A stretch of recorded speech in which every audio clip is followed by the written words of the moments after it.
দক্ষিণ কামৰূপৰ কুকুৰমৰাত কৰ্কট ৰোগৰ বিনামূলীয়া চিকিৎসা আৰু সজাগতা সভা। কবি কৃষ্ণ চিকিৎসা সত্ৰৰ দক্ষিণ কামৰূপ শাখাৰ উদ্যোগত কুকুৰমৰা প্ৰাথমিক বিদ্যালয়ত অনুষ্ঠিত হয় এই চিকিৎসা আৰু সজাগতা সভাৰ। আন্তঃৰাষ্ট্ৰীয় কৰ্কট ৰোগ বিশেষজ্ঞ ডক্টৰ বিকুল দাসৰ লগতে ছয়গাঁৱৰ মহকুমা স্বাস্থ্য বিষয়া ডক্টৰ চিন্ময় দাসৰ লগতে ডক্টৰ ৰাধাচৰণ দাসেও অনুষ্ঠানত অংশগ্ৰহণ কৰে। হৃদয় ৰঞ্জন পাঠকে আঁত ধৰা এই অনুষ্ঠানত অঞ্চলটোৰ ভালেমান লোকক কৰ্কট ৰোগৰ চিকিৎসা প্ৰদান কৰাৰ লগতে ঔষধো বিতৰণ কৰে। নিশ্চয় আমি সমগ্ৰ অসমতে যে বানপানী হৈছে, আমি আমাৰ কবি কৃষ্ণৰ পৰা ইতিমধ্যে আমি সহায় অলপ আগবঢ়োৱাৰ চেষ্টা কৰিছিলোঁ। আমাৰ ষ্টুডেণ্ট পাৰ্থিৱ দত্ত আছে, লগতে অভিজিত কুমাৰ আছে শিৱসাগৰত। কিন্তু ইয়াতে কুকুৰমৰাত যে আমি আহিছোঁ কৰ্কট ৰোগৰ শিবিৰ, এইটো মই যিটো কৰ্কট ৰোগৰ বিশেষজ্ঞ হয়, মোৰ ফ'কাছটো হ'ল কৰ্কট ৰোগীৰ লগত।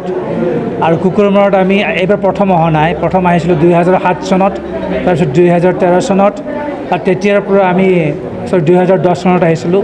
তেতিয়াৰ পৰা কুকুৰমৰা অঞ্চল, পলাশবাৰী, লগতে বকো অঞ্চলৰ পৰা, ৰংজুলিৰ পৰা বহুত ৰোগী আমাৰ মোৰ ওচৰত যায় শুৱালকুছিলৈ। লগতে মই টেলিমেডিচিনৰ জৰিয়তে চিকিৎসা কৰি দিওঁ। কিন্তু যিহেতু ৰোগীৰ সংখ্যা বাঢ়িছে, গতিকে ভাবিছোঁ যে আমি কুকুৰমৰাৰ স্থায়ী সত্ৰটো স্থাপন কৰিব লাগে আৰু তৃতীয় কেম্পটো কৰিব লাগে, সেইকাৰণে আজি আহিছোঁ। নিশ্চয় আমাৰ কথা হ'ল গ্ৰাম্য অঞ্চলৰ কাৰণে, অৰ্থাৎ ৰুৰেল ইণ্ডিয়াৰ কাৰণে কেঞ্চাৰ কেয়াৰ মডেল এটা আমি আৱিষ্কাৰ চেষ্টা কৰি আছোঁ। কি ধৰণে অকল ইয়াতে নহয়, সমগ্ৰ ভাৰতত, সমগ্ৰ পৃথিৱীতে এইটো সমস্যা যে কেঞ্চাৰ ৰোগীসকল যিসকলে গাঁৱত থাকে, সিহঁতসকলৰ চিকিৎসাটো ভাল নহয়। এইকাৰণে যে কেঞ্চাৰৰ চিকিৎসাটো জটিল পদ্ধতি, ইয়াত স্পেচিয়েলিষ্ট লাগে, medical oncologist, radiation oncologist, surgical oncologist, onco nurse, physician assistant, এটা কমপ্লেক্স ট্ৰিটমেণ্ট। সেই ট্ৰিটমেণ্টটো গাঁৱত দিব নোৱাৰে, কিন্তু এই ট্ৰিটমেণ্টটো আমি গাঁৱত দি আছোঁ 1994 পৰা। এটা বিশেষভাৱে মডেল প্ৰস্তুত কৰিছোঁ। সেই মডেল মতে we are bridge between tertiary care আৰু গাঁৱৰ পেচেণ্টবোৰৰ কাৰণে। মূলতঃ ছাপ'জ আজি যিবোৰ ৰোগী আহিছে, তেখেতসকলৰ কিছুমানে কৈছে যে মই GMCত যাব নোৱাৰোঁ, ষ্টেট কেঞ্চাৰ ইনষ্টিটিউট মই কাকো চিনি নাপাওঁ। আমি সেইটো চিনাকি কৰি দিওঁ। আমি গোটেই পেচেণ্টবোৰৰ লগত ভালদৰে চিনাকি হয়, পেচেণ্টবোৰৰ ৰিপৰ্ট লিখি দিওঁ ভালকৈ। আমি ৰেফাৰ কৰি দিওঁ SCA-লৈ, ষ্টেট কেঞ্চাৰলৈ। তেনেকৈ গাঁৱৰ যিবোৰ ৰোগী থাকে সিহঁতৰ ফ'ল' আপ কৰোঁ আমি। যদি দৰকাৰ হয় আমি কেম'থেৰাপি দিওঁ, কাৰণ বহুতৰ কি হয় আয়ুষ্মান কাৰ্ড শেষ হৈ যায়, টকা পইচা নাই, তেতিয়া আমি অলপ সাহাৰ্য কৰি দিওঁ সিহঁতক। চ' গাঁৱৰ আমাৰ উদ্দেশ্য হ'ল গাঁৱৰ ৰোগীসকলৰ লগত চহৰৰ যিবোৰ ডাঙৰ হস্পিটেল আছে সিহঁতে এটা সংযোগ স্থাপন কৰি দিয়া, আৰু সেই সংযোগ স্থাপনটো আমি কৰি আহিছোঁ। নিশ্চয় আমি কৰ্কট ৰোগৰ চিকিৎসা কৰি থাকিলেই নহ'ব, আমি কিমান চিকিৎসা কৰিম?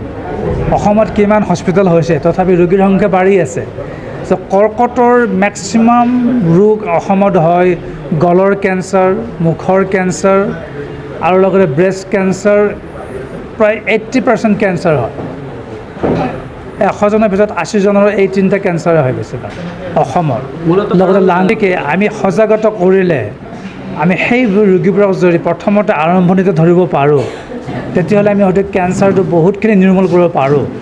লগতে আমাৰ সজাগতাত নিৰ্ভৰ কৰে ভাল নিউট্ৰিশ্যন, ভাল খাদ্য খোৱা, ভালদৰে জীৱন যাপন কৰা, ব্যায়াম কৰা, ভাল স্বাস্থ্যকৰ জীৱন যাপন কৰা, আৰু লগতে যিবোৰৰ ডায়েবেটিছ আছে, হাৰ্টৰ বেমাৰ আছে, এই গোটেই বেমাৰবোৰ ভালকৈ চিকিৎসা কৰা, তেতিয়াহে আমি কেঞ্চাৰটো নিৰ্মূল কৰিব পাৰিম।